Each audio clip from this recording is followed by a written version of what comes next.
Welcome to Immerse Kingdom's reading for Week 5, Day 21. Now David's son Absalom had a beautiful sister named Tamar, and Amnon, her half-brother, fell desperately in love with her. Amnon became so obsessed with Tamar that he became ill. She was a virgin, and Amnon thought he could never have her. But Amnon had a very crafty friend, his cousin Jonadab. He was the son of David's brother Shimea. One day Jonadab said to Amnon, "What's the trouble? Why should the son of a king look so dejected morning after morning?"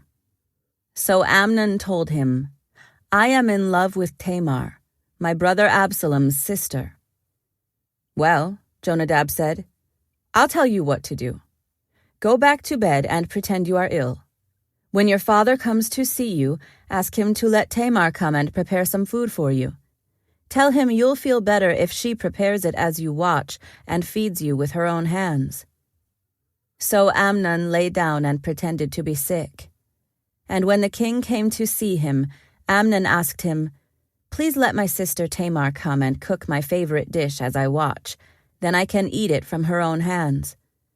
So David agreed and sent Tamar to Amnon's house to prepare some food for him.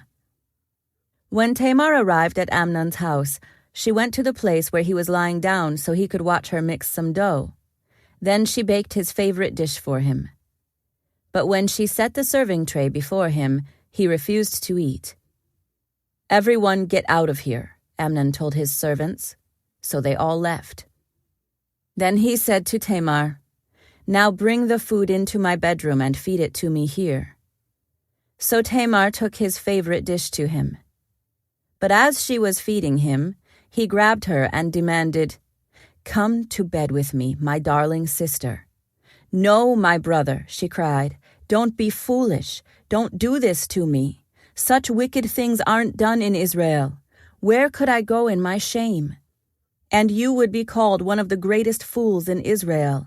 Please, just speak to the king about it, and he will let you marry me."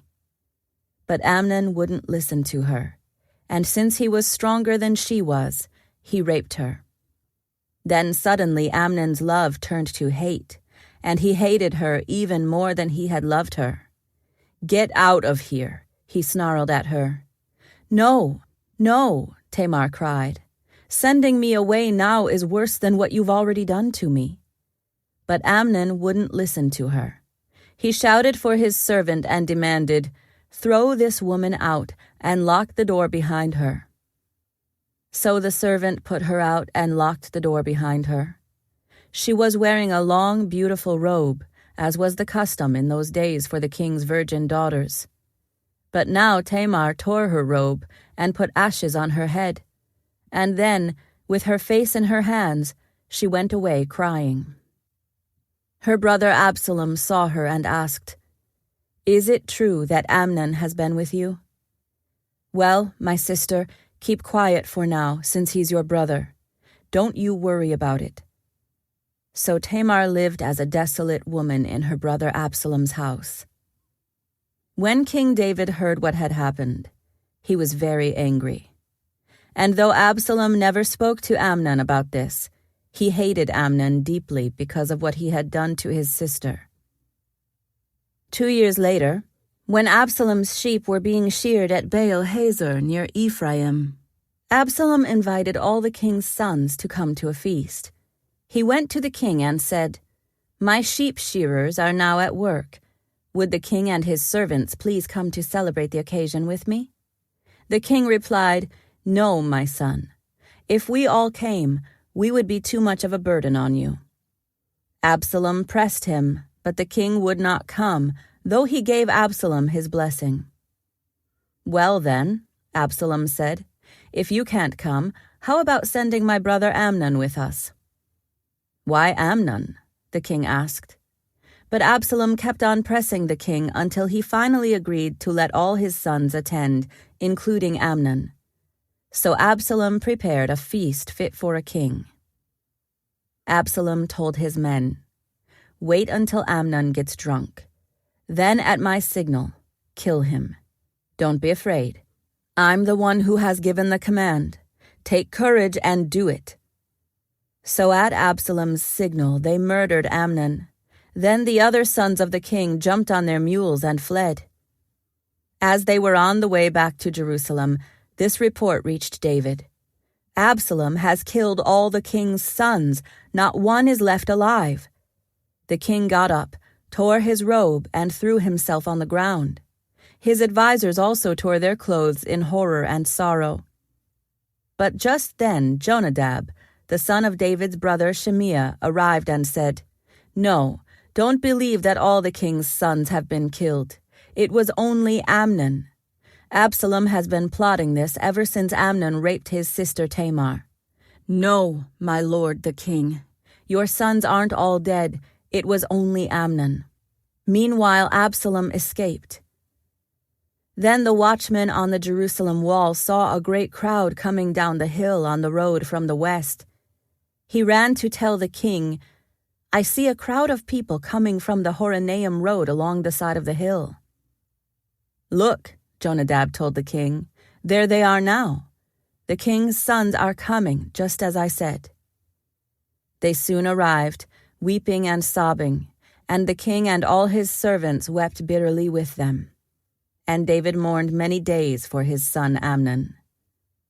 Absalom fled to his grandfather, Talmai, son of Ammihud, the king of Geshur. He stayed there in Geshur for 3 years. And King David, now reconciled to Amnon's death, longed to be reunited with his son Absalom.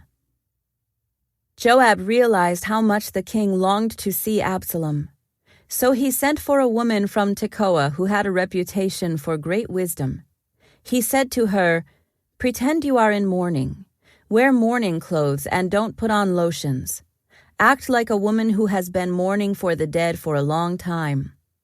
Then go to the king and tell him the story I am about to tell you." Then Joab told her what to say.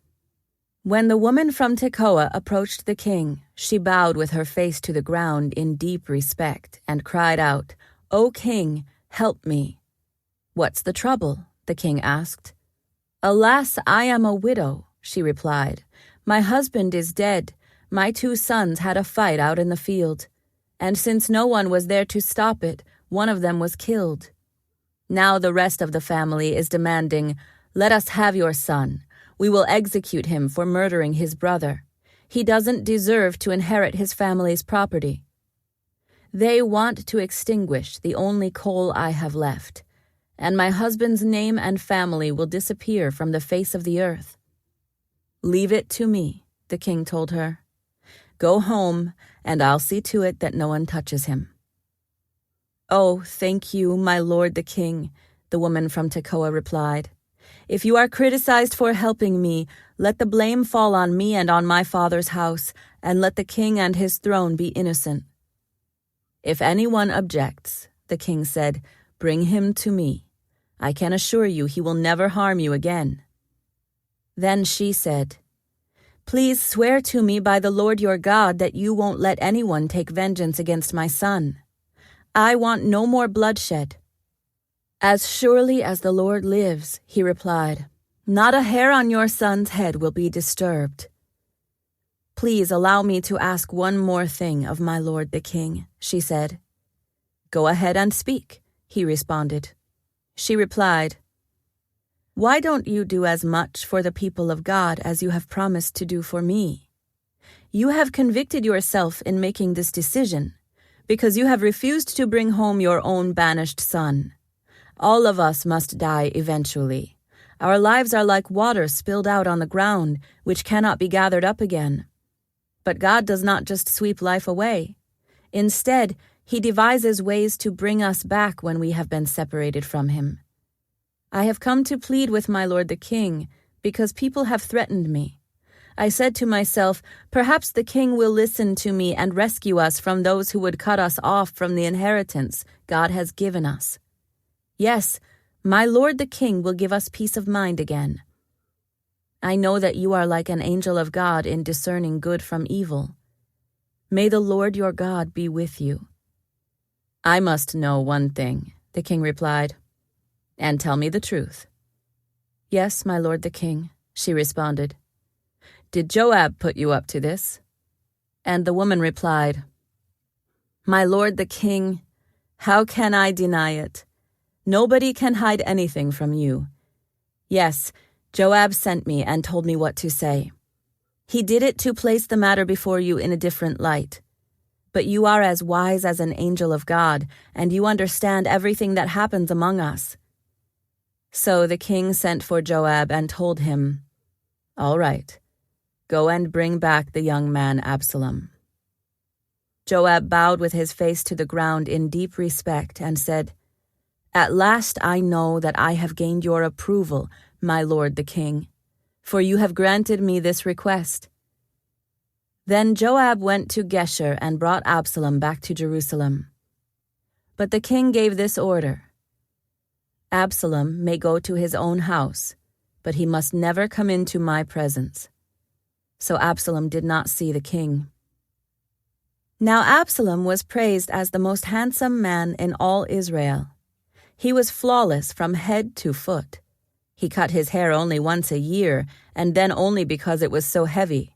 When he weighed it out, it came to 5 pounds. He had 3 sons and 1 daughter. His daughter's name was Tamar, and she was very beautiful. Absalom lived in Jerusalem for 2 years, but he never got to see the king.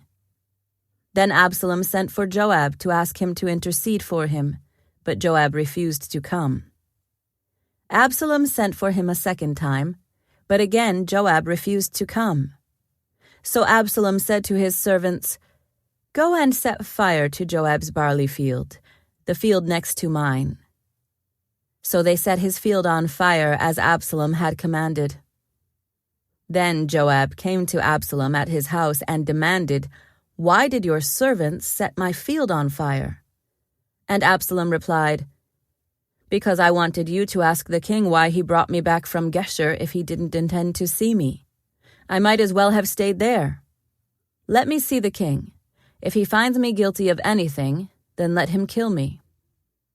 So Joab told the king what Absalom had said. Then at last David summoned Absalom, who came and bowed low before the king, and the king kissed him. After this, Absalom bought a chariot and horses, and he hired 50 bodyguards to run ahead of him. He got up early every morning and went out to the gate of the city. When people brought a case to the king for judgment, Absalom would ask where in Israel they were from, and they would tell him their tribe. Then Absalom would say, "You've really got a strong case here. It's too bad the king doesn't have anyone to hear it. I wish I were the judge. Then everyone could bring their cases to me for judgment, and I would give them justice." When people tried to bow before him, Absalom wouldn't let them. Instead, he took them by the hand and kissed them. Absalom did this with everyone who came to the king for judgment. And so he stole the hearts of all the people of Israel. After 4 years, Absalom said to the king, "Let me go to Hebron to offer a sacrifice to the Lord and fulfill a vow I made to him. For while your servant was at Geshur in Aram, I promised to sacrifice to the Lord in Hebron if he would bring me back to Jerusalem."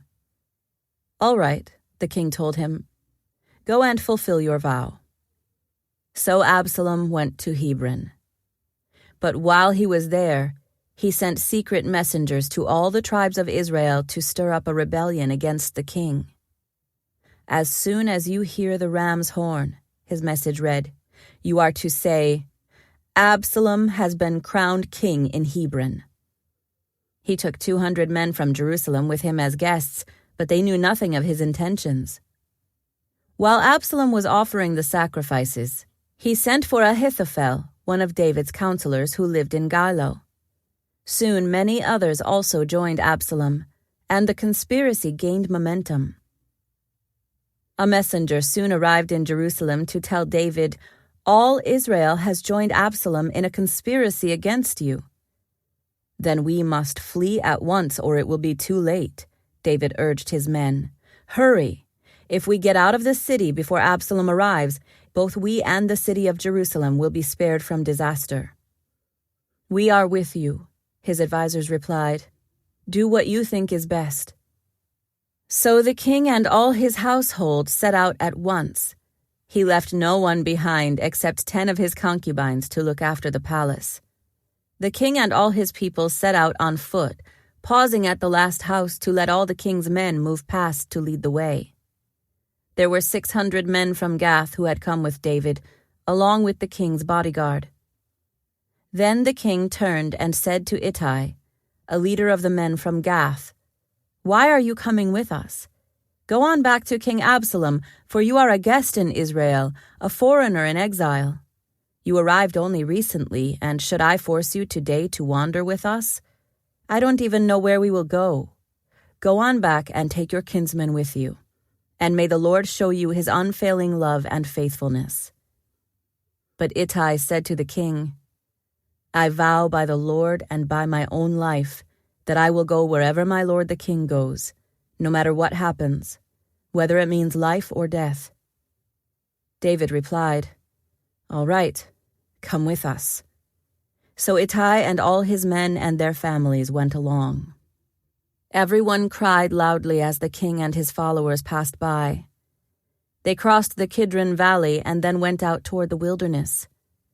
Zadok and all the Levites also came along, carrying the Ark of the Covenant of God. They set down the Ark of God, and Abiathar offered sacrifices until everyone had passed out of the city. Then the king instructed Zadok to take the Ark of God back into the city. "If the Lord sees fit," David said, "he will bring me back to see the Ark and the tabernacle again. But if he is through with me, then let him do what seems best to him." The king also told Zadok the priest, "Look, here is my plan. You and Abiathar should return quietly to the city with your son Ahimaaz and Abiathar's son Jonathan. I will stop at the shallows of the Jordan River and wait there for a report from you." So Zadok and Abiathar took the Ark of God back to the city and stayed there. David walked up the road to the Mount of Olives, weeping as he went. His head was covered and his feet were bare as a sign of mourning. And the people who were with him covered their heads and wept as they climbed the hill. When someone told David that his adviser Ahithophel was now backing Absalom, David prayed, "O Lord, let Ahithophel give Absalom foolish advice." When David reached the summit of the Mount of Olives where people worshipped God, Hushai the Archite was waiting there for him. Hushai had torn his clothing and put dirt on his head as a sign of mourning. But David told him, "If you go with me, you will only be a burden. Return to Jerusalem and tell Absalom, 'I will now be your adviser, O king, just as I was your father's adviser in the past.' Then you can frustrate and counter Ahithophel's advice. Zadok and Abiathar, the priests, will be there. Tell them about the plans being made in the king's palace, and they will send their sons Ahimaaz and Jonathan to tell me what is going on." So David's friend Hushai returned to Jerusalem, getting there just as Absalom arrived. When David had gone a little beyond the summit of the Mount of Olives, Ziba, the servant of Mephibosheth, was waiting there for him. He had 2 donkeys loaded with 200 loaves of bread, 100 clusters of raisins, 100 bunches of summer fruit, and a wineskin full of wine. "What are these for?" the king asked Ziba. Ziba replied, "The donkeys are for the king's people to ride on, and the bread and summer fruit are for the young men to eat. The wine is for those who become exhausted in the wilderness." "And where is Mephibosheth, Saul's grandson?" the king asked him. "He stayed in Jerusalem," Ziba replied.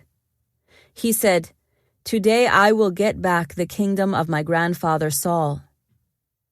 "In that case," the king told Ziba, "I give you everything Mephibosheth owns." "I bow before you," Ziba replied. "May I always be pleasing to you, my lord the king." This concludes today's Immerse reading experience. Thank you for joining us.